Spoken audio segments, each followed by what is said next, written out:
changing with it. We have to, right? We hear a lot about celebrities and the stories of what they've overcome. I wanted to do a show that highlights some of the not so well known overcomers and what can happen if we just keep going. From humble beginnings to successful leader, trainer, businesswoman, today we'll hear from a woman who will give us a glimpse at the making of an entrepreneurial boss. This is Elaine Redus. So Elaine, I am so glad to have you on with us today. It is such a pleasure to have you on. Just keep going. Thank you, Toya. Thank you for having me, and I'm super excited about being here. You are so welcome. So it is a pleasure having you on because I have watched your life over the years, and I know absolutely without a doubt that you are a person that has just kept going. I've seen different things happen. I wasn't there for everything, but I've seen different things happen, and I know that you just keep going. Like you revamp, you reinvent, Yes. you keep going. And so you're perfect for this show to inspire and encourage people to do the same thing. So I'm going to ask you some questions. We're going to get right in, and I want you to just share, whatever it is that you can share with the people to help them to be inspired to keep going as well. All right? Thank you. Yes, thank you. I'm ready. All right. So let's start with this, with the idea of what your childhood was like, what type of home you grew up in, and what was your family life like? Okay, so my childhood. So I actually grew up my first five in a foster home. My mom was a young mother. She was in a foster home. And I went into a foster home, my brother and I, when I was 8 months old. And my brother was about 1.5. And we stayed there until I was in the first grade. And at that point, my mom she was out of the foster home on her own, had her own place, and she got us back. So growing up with my mom was a great, foster home was a great experience. I kept in touch with my foster mother. Growing up with my mom was a great experience. She went to work every day. She made sure we knew our family values, and she actually got her diploma when she was 23. So I think that when she was 23 years old, she got her high school diploma. And I think that was, I think now that I'm thinking about it, Toya, that was my first experience of someone who who kept going. She taught us the basics on how to keep a house, how to keep our house clean, how to cook, how to go to work every day, because she didn't tell us to go to work every day, but we saw her go to work every single day. We saw her come to our school events. We saw her. She just attended everything. She was our biggest cheerleader. And I'm getting a little emotional because Right. she passed away 20 years ago. Okay. But she was our biggest cheerleader, and she was always there. That's pretty. Yeah. It's pretty cool to know that she was a young mom, but she was making sure that she was present while she was taking care of all of the needs as well. Right. And so from that, you took that from her and saw how much she worked. I know that you also had jobs early on. What was your first job? Oh, so my first job was a babysitter. And you know what? I thought I was a big baller. I was making $35 a week. And I How bought old all were my you? How old were I you? was 13. I was 13 when I got my first babysitting job, and I was a babysitter for actually a 5-year-old and a baby who wasn't even 1 year old yet. Okay. And their mom drove Muni. So I would go over there, and that was my summer job. Okay. And you thought you were a baller. Why? Oh, Why I did you was. think I you had were so- $35 a week. Yeah, and it's nothing like being able to, go and buy your own school clothes. It's funny you say we get to choose our own clothes, because I bought all of my school clothes. And this is so funny to me right now, because I went to a store and I bought all slacks and one pair of jeans. I had every color slacks and nice tops to go with it. And now, mind you, I'm in junior high school, Right. and I brought home one pair of jeans. So when I came home with my school clothes, my mom was like, "Why do you have all slacks? Where's your jeans?" We wore jeans in our family. We didn't wear dress up clothes, Uh-huh. But that's how I wanted to look at school. Right. So there was this part, it sounds like there was this part of you that was like, you know what? I'm buying this. I'm an upgrade, okay? Because Yes. there's a certain way that I want to look, and you gave yourself the advantage. That's what it sounds like. Yes, I did. Yes, I That did. that's really what it sounds like to me. Like you set a standard. Yes, I did. And were you making a statement? What statement were you making at 13? Well, you know what? When I did buy those clothes, and I bought those because I had a friend. She was an older friend, a couple years older than me, and she used to wear slacks, and I liked the way she looked. Okay. So, and I wanted to. Her name is Phyllis Smith, and you might know her, Okay. but I liked the way she looked, so I wanted to go to school looking neat and professional and look Right. like she looked. Okay, Elaine, tell me a little bit about the kind of young person you were, maybe from middle school to high school. I thought I was quiet, but now that I think about it, I don't think I was very quiet. But I tried out for the basketball team and I got cut. So at that point, I started to try out for cheerleader, and that was my Okay. whole career, junior high and high school. Okay. So it's funny that you say that because I think about the fact that you said early on that your mom was your biggest cheerleader. And how many kids were in your family? It was you and who? Three. Three I of you. have my older brother who is passed on, and my younger sister. Okay. Yes, she's 3 years younger than me. So it's interesting that you said your mom was your biggest cheerleader and then you ended up being everyone else's cheerleader. Let me ask you about what you did after you got out of high school. How did you transition from high school and what made you do what it was that you did? Well, I got out of high school. Actually, I graduated from high school early. Okay. And I started working. And, now that I think back, I had to seek out college because the counselors were not at that time reaching out to us and to tell us about college. So I went to ask. I asked about college. Well, how do I get into college? So I filled out my application, and I got into San Jose State. Okay. So in between me graduating, I got out early, so I went back to school to graduate in June. I worked at Pier 39. I wanted to earn my own money. I saved my money, and then I started. I lived in the dorms at San Jose State, went there for 3 years, and then my high school sweetheart came, Okay. and then that's when I had my first child. Okay. So I didn't end up, I didn't graduate. So I was what I would call a career student. So I went to Foothill College, and I got a diploma from there. And I went to a business college, and I got a business diploma. And from there, I started working in my field, which was accounting. So I had a job at Stanford University, NASA Ames Research Center. Oh, And that is when I found out that this is not for me. okay. So from there, my mom was a school bus driver, and at the time, they were making really good money back then. That was in 1989, $15 an hour. So I said, you know what, Mom, can I come work with you? Because I Right. wanted to make money. Right. And I drove a school bus for 5 years. So you switch, you start driving a bus, and after you do the bus, do you stay with that for amount of years? What do you do? So in between, while I was waiting, so I got my bus license. While I was waiting for them to call me to work, I started driving a UPS truck. Oh wow. So yeah, I You started, were and moving and grooving.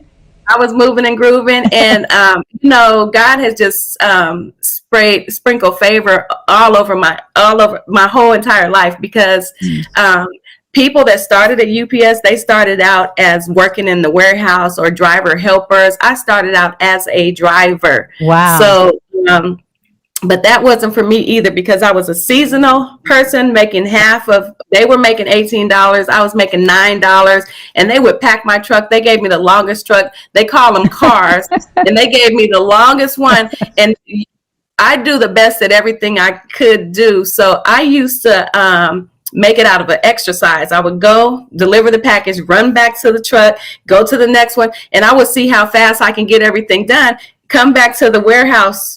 And I would wonder why other UPS trucks were parked outside the warehouse and didn't come in yet, because I found out when you come in early, they think you don't have enough work to do. Okay. So they add more packages. So that was not for me. So you had the zeal, you had the go get it, but then you realized that was going against you. Yeah, so from there, I started driving the school bus, and for 5 years. And then my friend said, "Hey, let's go apply to be a deputy sheriff." I said, "Okay, let's go." Nice. And we applied, and I got the job. How do you make the jump from bus driver to deputy sheriff? Like, is that a mentality shift, or do you think it was always, you always had that type of, because you got to be certain kind of person for deputy sheriff, police officer, correctional person. And so was that always there? Was it a significant jump, from being a bus driver to now I'm a deputy sheriff? I think, now that I look back, I think it was always there, because I have been called bossy my entire life. Up until now, we've kind of talked about a lot of different things, and we've heard you talk about, continuing to keep going and just persevering, and how you had, an up spirit, and that was just kind of something that you did. But what about the low times? What would you consider to be, one of the lowest, if not the lowest times in your life? I remember when I took off work one year. This was about 2008. And it was because I was just tired, So I took off, and I was trying to find a way, how can I take off for stress? So I did that for 3 months. And in order for me to actually take off for stress, I had to attend these classes, so I had to go to these groups for stress. So when they started showing the signs of depression, and I attended these groups, that's when I realized, you know what, you have these symptoms.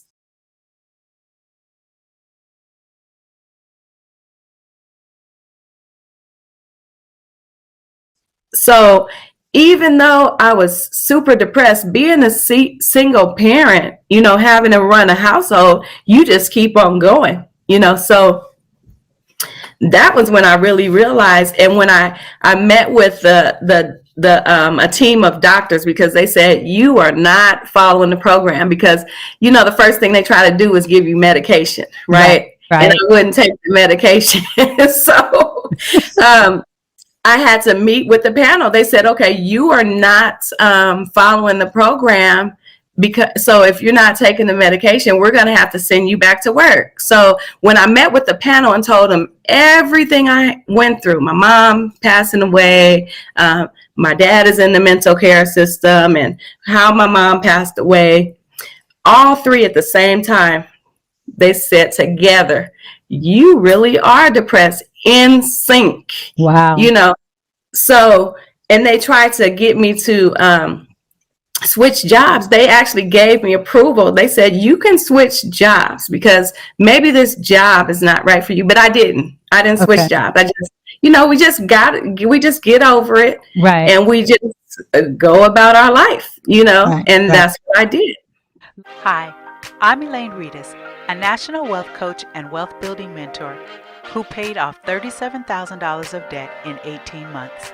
I teach financial concepts that the wealthy use to establish wealth and leave a legacy.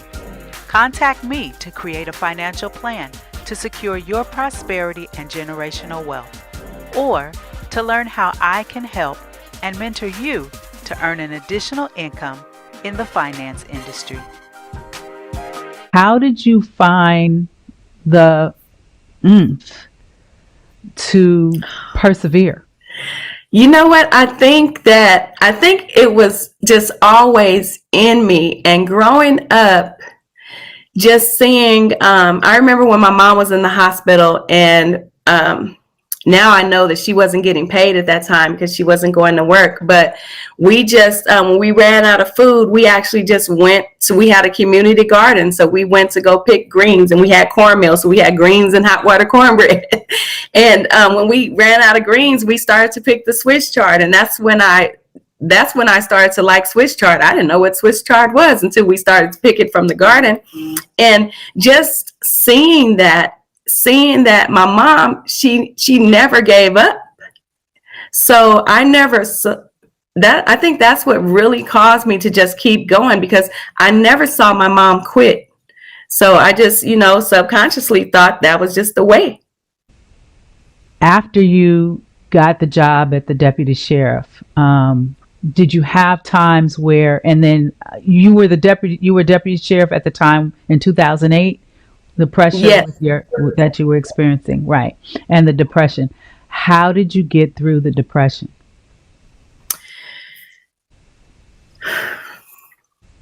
Well, at that time, I think that I prayed some.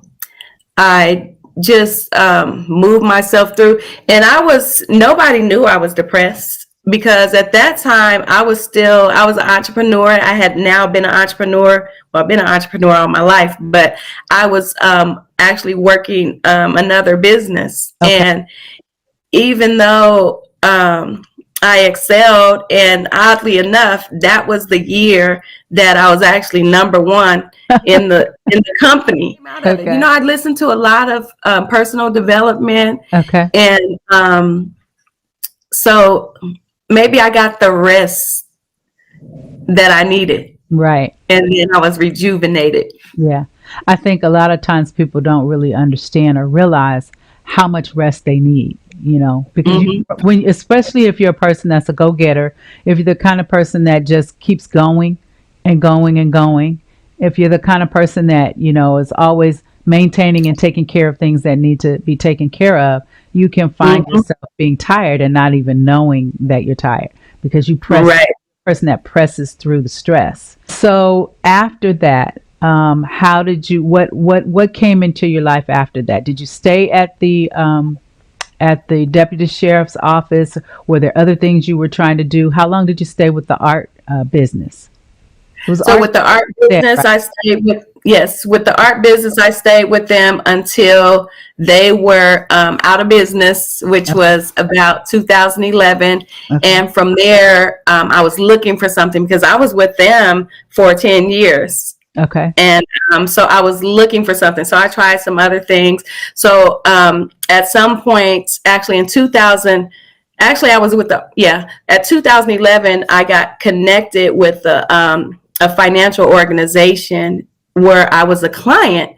And 2 years later, I ended up working with that organization part-time. In 2013, I started with them part-time.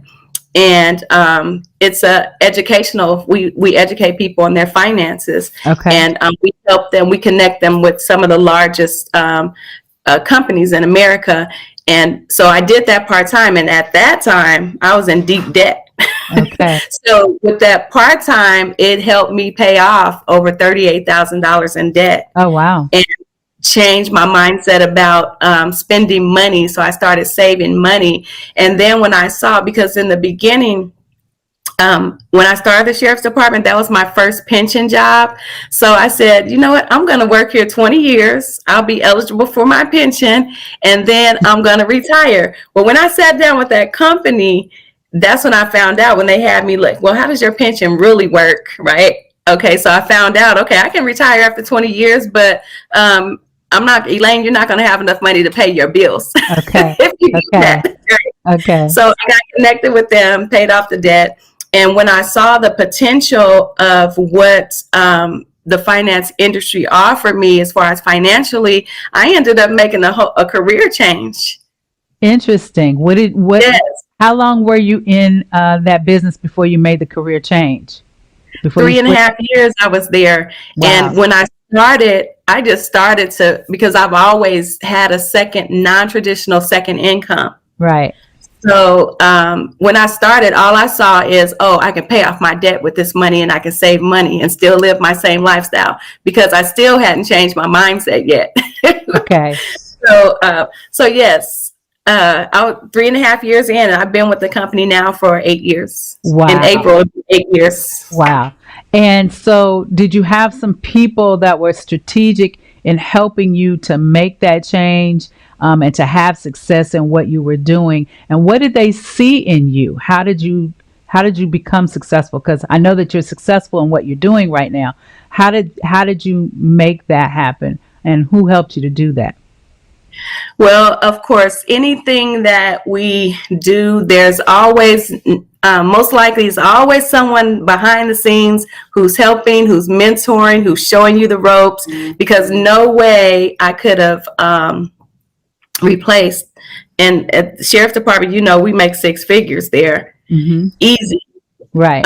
No way I could have replaced that income without mentorship. So I did. And when they saw that I was really interested, they just took me under their wing. And my mentors, they have 20, 25, 30 years in the industry, and they showed me the ropes. Okay. And that's how I really became successful. And you've replaced your 6-figure income? Yes, I've exceeded. All right. All right.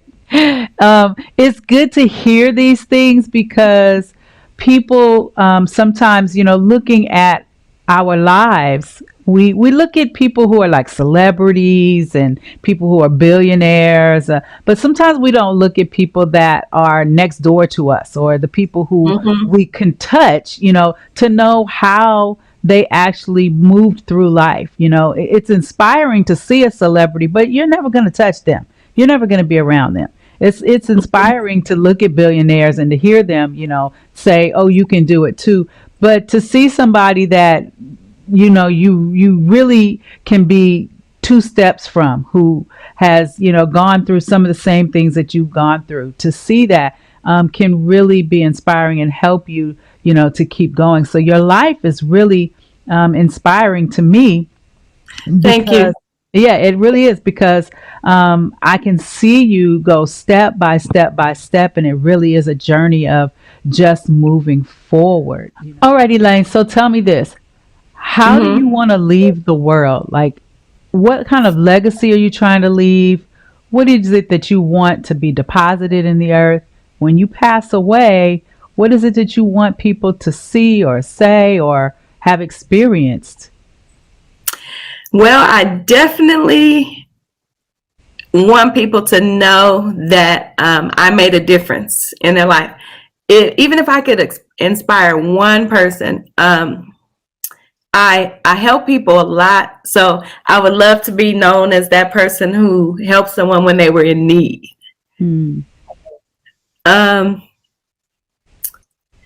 Leaving a legacy for my daughters is important. So I'm definitely setting them up so they won't have to go through what I went through. Not only setting them up, but educating them on how to, when this wealth is transferred, properties and whatever else I have for them is transferred, how to hang on to it and keep it. But legacy, I would like to know that I inspired someone. Well, that is done. You can check that off. Because you inspired me. If only one person, if you're concerned about one person being inspired, well, you've already done that. So you got that. You can go on and, when you go, you can be satisfied, because that's already happened. Is there anything that you would like to say, if you were to say something to people about continuing and persevering and and this mindset to just keep going, what would you say to them? And maybe even what would you say if you had an opportunity to talk to Elaine when Elaine was going through her hardest times? What would you have said to her or to them? First, I would have told Elaine to pray. Mm. And my faith has been tested so much. That's a whole nother show in itself. Pray and have faith, belief. And when I tell you, you have what you say, that is true. And not only do you have what you say, but you have to believe it. Okay, so you have to believe what you say, and that just comes with believing more, with having more faith, and seeing it happen, because it's just amazing, and God is amazing. I would say that nobody is perfect, because there was a time that I thought everything had to be perfect. So you will make mistakes, okay?